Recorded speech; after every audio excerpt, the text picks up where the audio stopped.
皆さん、コンコンカピー。MSI ノート PC 公式イメージキャラクターの、カピラ3世です。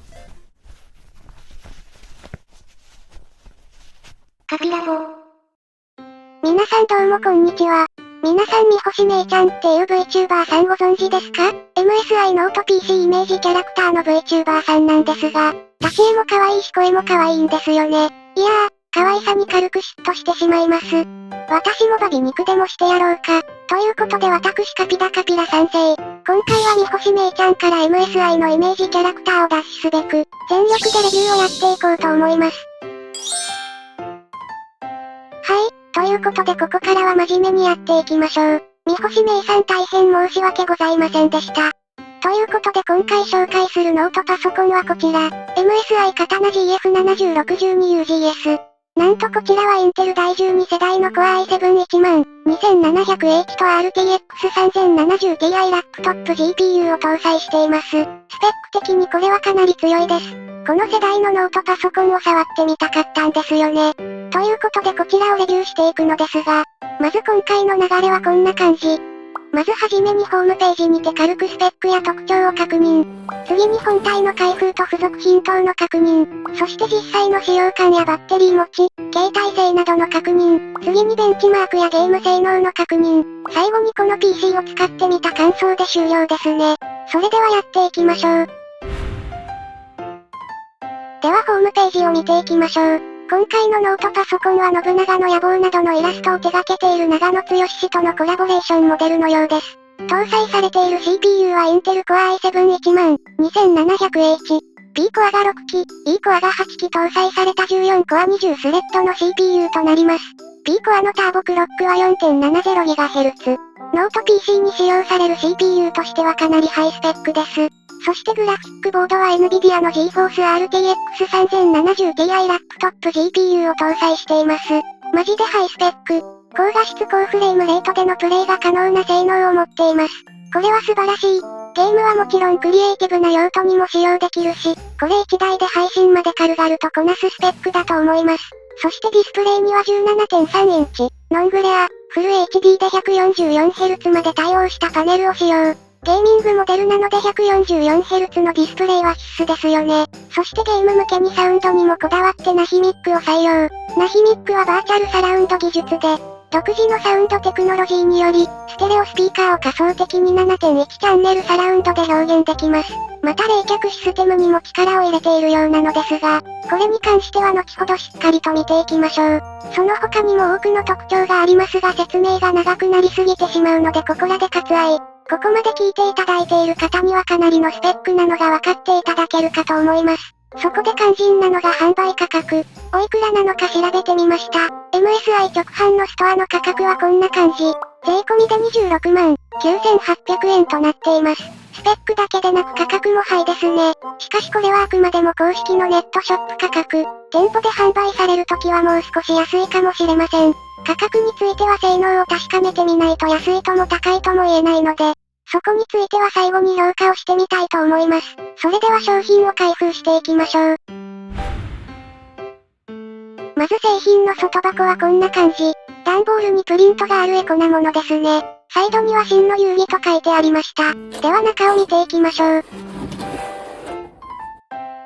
中はこのようになっていました。付属品も少なくとても簡素です。ではまずは付属品の確認。この箱の中には AC アダプターが入っていました。AC アダプターは 20V、12A のものですね。240W とノート PC の電源にしたら大きいです。接続部分は一般的なジャックタイプ。電源コードはデスクトップ用と変わりませんね。その他は説明書などの紙類が入ってるだけでした。付属品はこれだけですね。ではあとは本体を見ていきましょう。見た目は黒を基調としていますね。艶消しのような表面仕上げでとても高級感があります。メーカーロゴも主張は強くなくいい感じ。また、本体の角は身幅というか平地をイメージしてるのか、カクカクした感じではなくデザインもいいですね。使い勝手などには直結しませんが所有欲は満たしてくれそう。黒なので手の油は目立ちそうですね。表面の処理は丁寧でラバー塗装などではないのがポイント高いです。個人的にはアルミ筐体のヘアライン加工が好きですがこれはいいかも。本体正面にはスロットや入力灯はありません。ここは横にヘアライン仕上げとなっています。左側面も入出力端子は少なめ。左から電源入力、USB 3.2 Gen 1 Type A、USB 2.0 Type A となっています。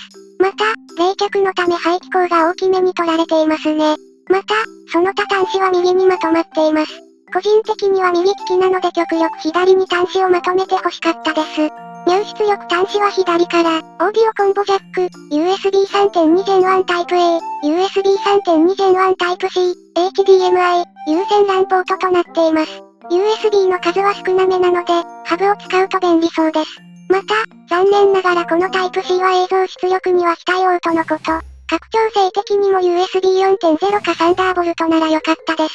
そして背面部分はこんな感じ。排気口のみとなっています。最後に底面はこんな感じ。吸気のための穴は大きく取られており、四隅のゴム足の高さも少し高めです。また、ガタつき防止や強度を出すため机との接地面が多く作られています。細部までしっかりと考えているのでしょうね。そして隙間からは銅製のヒートパイプが見えますね。ここら辺はゲーミングノートだけありこだわりがありそうですね。ちなみに右下にはファクトリーシールが貼られており、これを剥がしてしまうと保証は切れるのでご注意を。保証期間内の増設は MSI 公認サポート店で行ってください。万一の故障の責任がどちらかなどの問題もあるのでこれは仕方ないですね。では中を見てみましょう。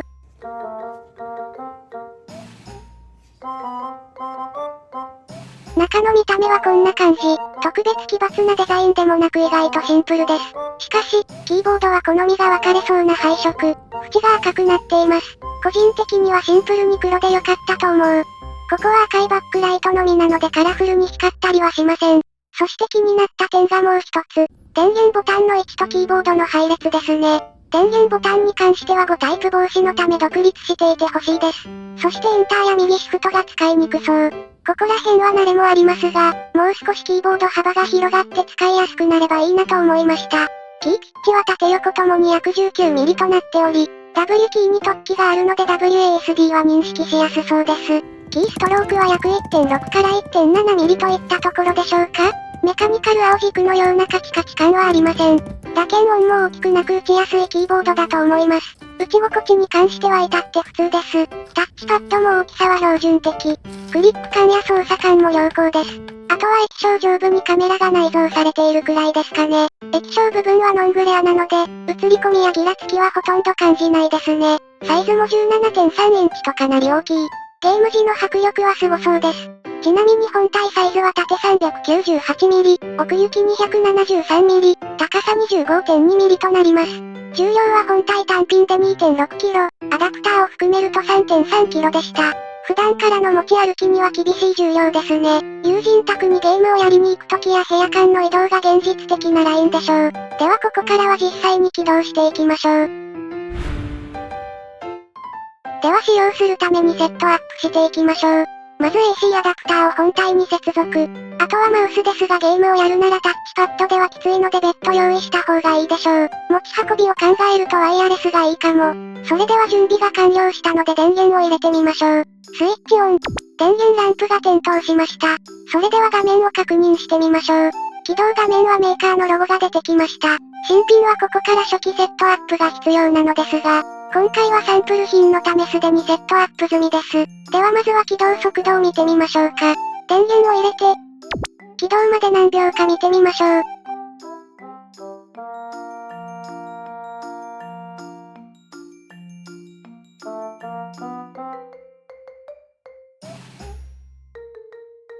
結果は約15秒となりました。これは爆速、あっという間ですね。すぐに作業に移れていいと思います。では次はタスクマネージャーを確認してみましょう。タスクマネージャーを開くとこんな感じ。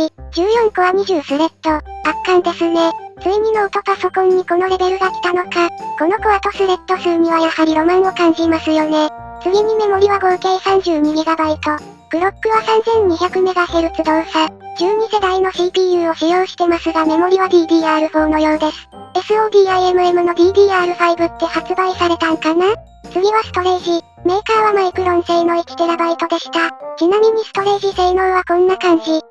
かなりハイスピードのものが使用されていました。ストレージの遅さでイライラすることはないでしょう。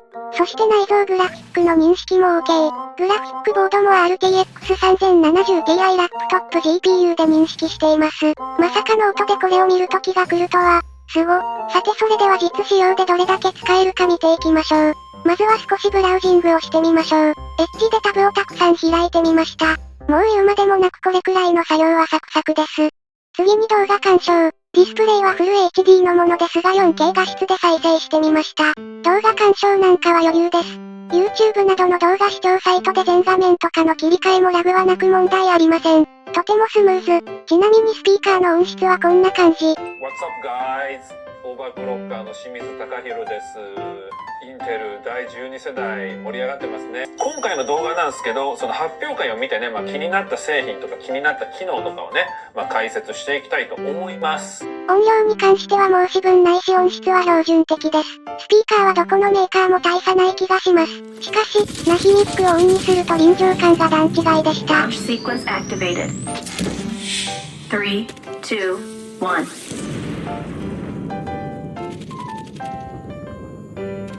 Mission complete. ナヒミックをオフにすると、Launch sequence activated. 3, 2, 1.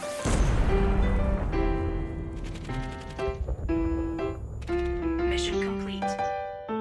これは結構感動したかも。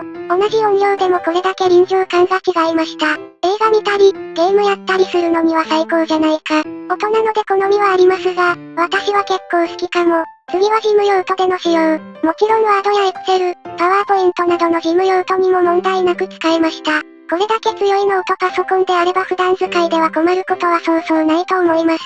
そして配信用途での使用。テレワークやズームを使ったウェブ会議などにも使用できます。ウェブカメラやマイクもついているのでこういった用途でも問題ないです。画質は綺麗とは言い難いですが、実用には耐えうるかと思います。ゲーム配信に関してはモバイルモニターなどのサブモニターを用意すれば快適にできそうです。サブモニターに配信管理画面を出して、ノート PC でゲームをプレイする形ですね。しかし配信をするときに気になったのが動作音ですね。大体の方はゲームをするときにヘッドセットをするので問題はないと思いますが、高負荷時は冷却のためにファンが結構回っているのでノイズキャンセリングがないと音を拾ってしまいそうです。配信や通話アプリを使用するなら RTX ボイスを入れましょう。ここら辺は少し注意が必要かなと思いました。外の静かな場所でのゲームは無理ですね。実際に持ち歩きをして外で使ってみたところ、バランスモードやサイレントモードではとても静か。本体サイズ的にも縦長なリュックなら収まるし、重量も私はそんなに負担にはならないかな。とりあえずモーニングをいただきながらブラウジングしましたが、通常用途では動作音もこのくらいであれば気になりませんでした。屋内での使用はこんな感じかな。屋外で後ろから日が差してる時はこんな感じ。最大輝度でもやはり見づらいですが、膝の上に置いて使う分には目視では問題ないかな。屋外ならやはりノングレアが見やすいですね。では次に移りましょう。次にクリエイティブな用途での使用。動画編集に関しては全く問題はないですね。シークなどもサクサクでとても使いやすいです。しかし気になったのはモニターの色域の狭さ。ゲーム中には気にならないのですが、他の色域の広いディスプレイと比べると発色が悪いように見えます。白っぽくて色に深みがない感じかな。情報を調べてみると sRGB カバー率は約 60% ぐらいとのことでした。なので写真を加工したりデザイン系の方には向いていないのかなと感じます。ゲームやシビアにディスプレイの色味を気にしない編集作業とかであれば、問題なくこなしてくれるとは思います。次に消費電力。アイドル時は平均して約 40W 程度。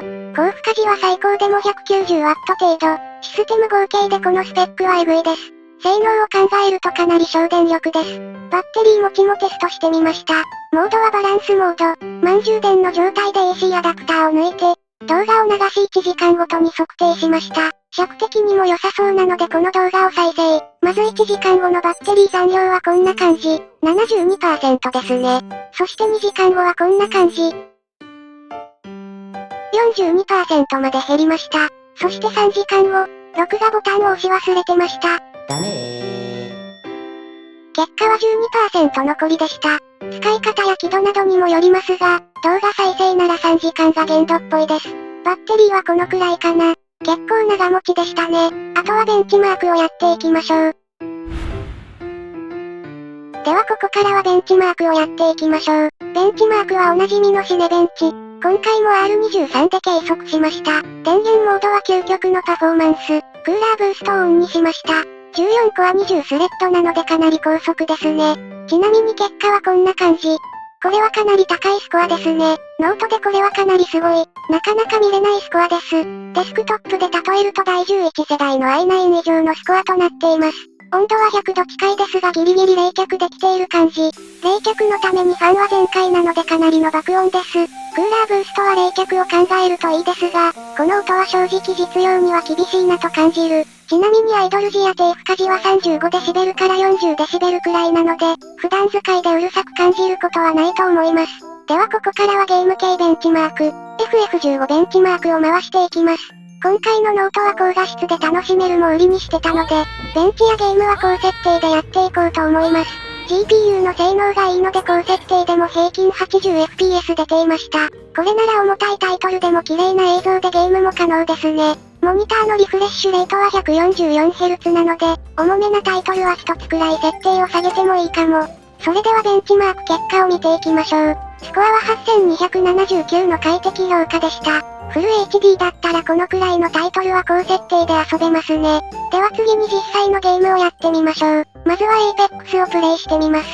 設定は高設定で行います。高設定でも地図読み込みや効果時には FPS は低下しますがかなりの数値が出ています。着地後はフレームレートも回復。高設定では完璧に 144fps 張り付きとはいきませんが、ほぼ近い数値が出ています。ハンティングビースト使用時に 120fps 程度にはなりましたが、それ以外はかなりの数値が出ていますね。さすがハイスペック GPU です。設定を少し下げれば144張り付きもいきそうですね。CPU 温度は高いですがそれによって動作が重くなったりすることはありませんでした。この点はさすがゲーミングノートだなと感じました。では次にフォートナイトをプレイしてみます。こちらは2つの設定でプレイ。左が競技設定、右が最高設定となります。どちらの設定でも効果中は数値は低下しますが、カクつきもなくとてもスムーズに動作しています。地上では競技設定は 144fps オーバーの数値が出ています。最高設定では平均100程度。FPS や TPS 系は設定を下げることが多いので、競技設定でこれだけ出れば快適ですね。また、最高設定でも144とはいきませんが、滑らかなプレイが楽しめました。では次のゲームをやってみましょう。次は原神。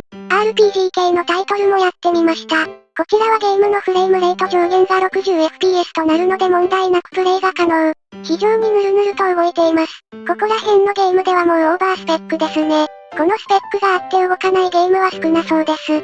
では次はモンスターハンターワールド。こちらもフル HD の最高設定でプレイしました。これに関しても綺麗な映像で快適にプレイが可能でした。プレイ中にモンスター大戦争が起きたのでそれを鑑賞。これだけ重めのタイトルの最高設定で 80fps とか、かなりすごいです。これ1台あれば軽いものから重いものまで色々できますね。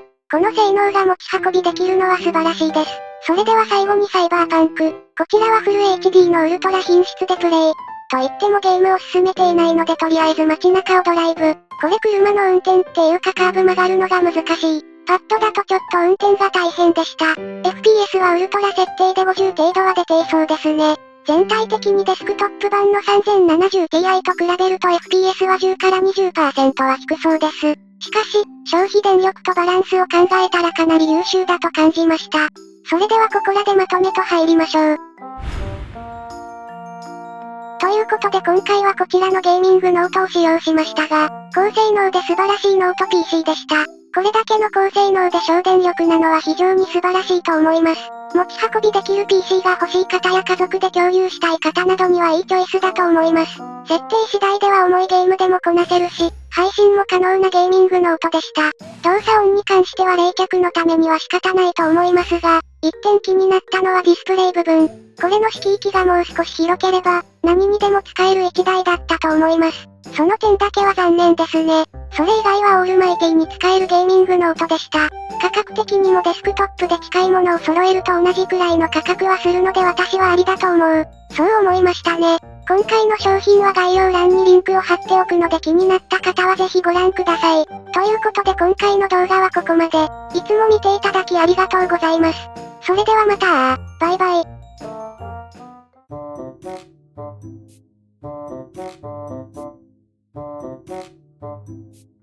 これめっちゃ強いわ。ゲームだけなら問題なく使えるね。3070Ti ラップトップ GPU はやっぱ、強えわ。